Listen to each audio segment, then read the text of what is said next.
آج کی حدیث پاک بخاری شریف سے ہے، کتاب العلم سے ہے، عن معاویہ رضی اللہ تعالیٰ عنہ قال قال رسول اللہ صلی اللہ علیہ وسلم من یرید اللہ بھی خیرا یفقہہ فی الدین، او کما قال صلی اللہ علیہ وسلم۔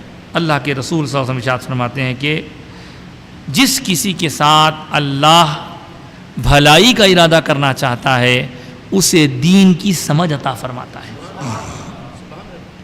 اب یہ دین کی سمجھ ہر کسی کو اگر مل جاتی تو پھر یہ تخصیص کرنے کی کیا ضرورت تھی؟ ہر کسی کے پاس دین کی سمجھ ہوتی جیسے لوگ آج کل سمجھ رہے ہیں، تو پھر ہر کسی کو قرآن اور ہر کسی کو حدیث اور ہر کسی کو سب کچھ سمجھ میں آیا ہوتا تو پھر اللہ کے رسول یہ ارشاد جو فرمائے اس کا کیا مطلب؟ کہ جس پر اللہ خیر کا ارادہ فرماتا ہے اس کو دین کی سمجھ عطا فرماتا ہے۔ تو یہ دین کی سمجھ بہت بڑا انعام ہے اللہ کا۔ اور آج بطور خاص میں آپ کو مختصراً لیے چلتا ہوں 1200-1300 سال پہلے کی دنیا میں، جبکہ صحابہ کرام جو حضور سے دین لیے وہ آہستہ آہستہ اٹھتے چلے جا رہے ہیں۔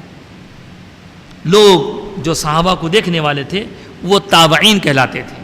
ان تابعین کے زمرے میں ہر صحابی اپنی جگہ مینار نور ہے، صحابہ کا دور ہے، لیکن دین کی حفاظت اور اس کی ترویج، اس کی اشاعت کے لیے اللہ نے جن لوگوں کو اٹھایا ان میں تابعین میں سے ایک شخصیت جنہیں حضرت نعمان بن ثابت کہتے ہیں، نام ان کا حضرت نعمان بن ثابت۔ ان کو اس نام سے لوگ کم جانتے ہیں، آپ کی کنیت سے زیادہ جانتے ہیں لوگ۔ آپ کا جو شہرہ ہے پورے عالم میں وہ ہے حضرت امام ابو حنیفہ۔ یہ کون ہے امام ابو حنیفہ؟ دراصل آپ تابعی ہیں اور مجھے یہاں کسی سے مقابلہ کرنا نہیں ہے، لیکن یہاں بیٹھے سارے لوگوں کی خدمت میں یہ ادب سے عرض کرنا ہے کہ امام ابو حنیفہ رحمۃ اللہ تعالی علیہ کے جو ریسرچ کو فالو کرتے ہیں ان کو حنفی کہتے ہیں، اور جو حنفی لوگ ہیں ان پر آج کے زمانے میں لوگ انگلیاں کس رہے ہیں، ارے یہ لوگ حنفی بول کے رسول اللہ کو چھوڑ دیے، ابو حنیفہ کو پکڑ لیے، معاذ اللہ۔ تو یہ ہے کیا آخر؟ یہ کون تھے امام ابو حنیفہ؟ ہم امام حنیفہ کو فالو، ہم محمدی ہیں، ہم تو صاحب اسلامی ہیں، ہم مسلم ہیں، ہم حنفی نہیں ہیں۔ تو ان کی ایسی باتوں سے لا تعلق رہیے۔ آپ کو میں بتاتا ہوں، دراصل حضرت امام ابو حنیفہ رحمۃ اللہ تعالیٰ علیہ سن 80 ہجری میں پیدا ہوئے۔ کب؟ 80۔ حضور اکرم صلی اللہ علیہ وسلم کا وصال شریف 11 ہجری میں ہوا۔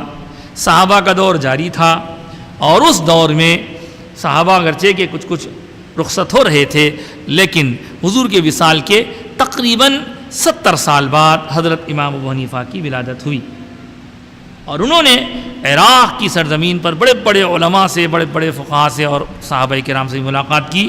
آپ کے پاس جو علمی امانتیں پہنچی وہ حضرت عبداللہ ابن مسعود رضی اللہ تعالیٰ عنہ صحابی رسول صاحب النعلین کے ذریعے پہنچی۔ حضور کے نعلین اقدس آپ اٹھا کے رہا کرتے تھے۔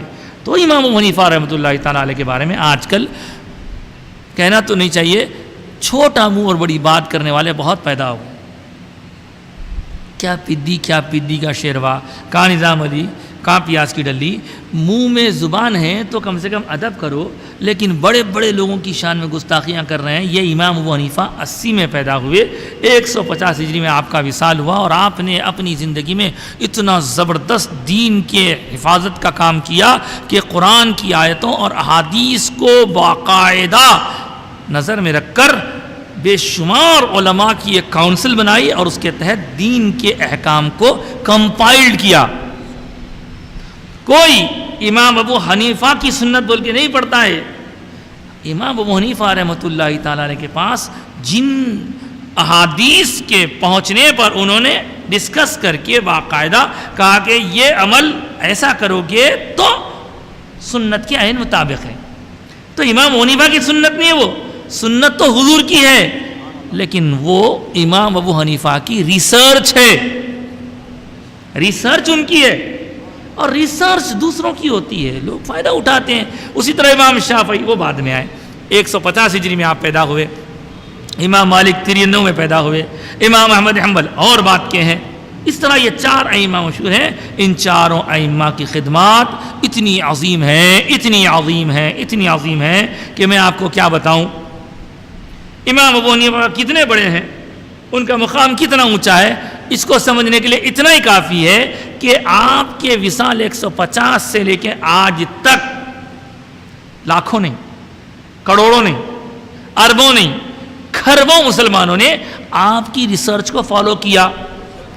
اور اس میں عوام تو ہے ہی، لیکن بڑے بڑے خواص نے، ہم ہندوستانی ہیں اور ہندوستان میں رہنے والے اپنے ایک محسن کے احسان مند ہیں، اور ہمارے محسن، ہم ان کو محسن کہیں یا عطائے رسول کہیں، لیکن وہ تو سلطان الہند غریب نواز ہیں.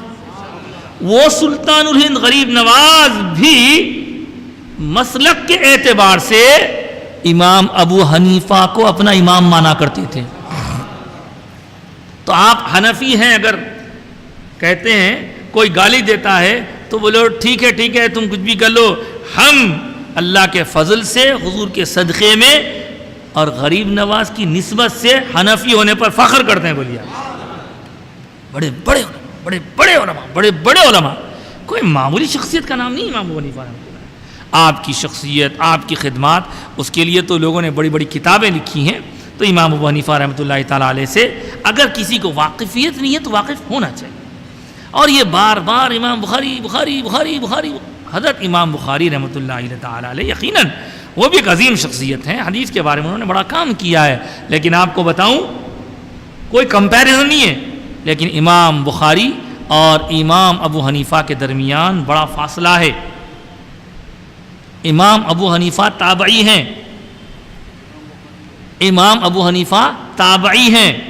امام ابو حنیفہ 150 ہجری میں وصال فرمانے کے تک بھی امام بخاری پیدا نہیں ہوئے تھے. بھی 160 170 180 190 154 194 ہجری میں امام بخاری پیدا ہوئے. یہ اس لیے معلوم ہونا ضروری ہے تاکہ جو لوگ امام بخاری کا نام لے کر امام ابو حنیفہ کی شان میں گستاخیاں کر رہے ہیں ان کو پتہ چل جائے کہ تمہاری یہ حرکتیں کوئی کامیابی کی راستے پر لے جانے والی نہیں ہیں. امام ابو حنیفہ کی سب لوگ عزت کرتے ہیں اور تمام ائمہ فقہا میں آپ اکیلے تابعی ہیں، بعد والے سب آپ کے بعد ہیں. امام بخاری کی خدمات ضرور ہیں لیکن آپ بات کے ہیں، آپ حدیث کے امام ہیں اور ان کی خدمات کا کوئی انکار نہیں. لیکن انہوں نے، حضرت امام بخاری نے یہ نہیں کہا تھا کہ میں جو کتاب جمع کر رہا ہوں بس وہی صحیح ہے باقی سب غلط ہے، جیسا کہ آج کل ماحول بن گیا ہے. جو بات بولے کہ نہیں وہ غلط، وہ صحیح، وہ موضوع، تو یہ ساری چیزیں، جھگڑے ایسے ہیں جن میں پڑھ کر اکثر لوگ اپنا ایمان خراب کر رہے ہیں. لہٰذا اپنے آپ کو بچائے رکھیے. رہی امام ابو حنیفہ رحمۃ اللہ تعالیٰ علیہ کی بات، امام ابو حنیفہ رحمۃ اللہ تعالیٰ علیہ فقہ کے امام، سب لوگ ان کی عظمتوں کے ماننے والے ہیں. حتیٰ یہ کہ آپ کے بعد والے امام شافعی یہ کہتے ہیں، یہ اب سے نہیں ہے صاحب، یہ امام شافعی کہتے ہیں جب میرا کوئی مسئلہ حل نہیں ہوتا، سنو لوگوں غور سے، علامہ شامی نے اپنی کتاب میں لکھا ہے جب میرا کوئی مسئلہ حل نہیں ہوتا تو بغداد شریف میں امام ابو حنیفہ کا مزار شریف ہے، تو میں ان کی مزار شریف کے قریب مسجد میں جا کے 2 رکعت نماز پڑھ کے امام ابو حنیفہ کی مزار پہ حاضر ہو کے دعا کرتا ہوں تو میرا مسئلہ حل ہو جاتا ہے. یہ امام شافعی بھی کوئی آج کل کے نہیں ہے، 150 ہجری کے ہیں. تو اصل کیا ہے، لوگوں کو معلوم نہیں ہے اور نہیں معلوم رہنے کی وجہ سے دوسرے لوگ کھیل کھیلنے میں پوری توانائی صرف کر رہے ہیں.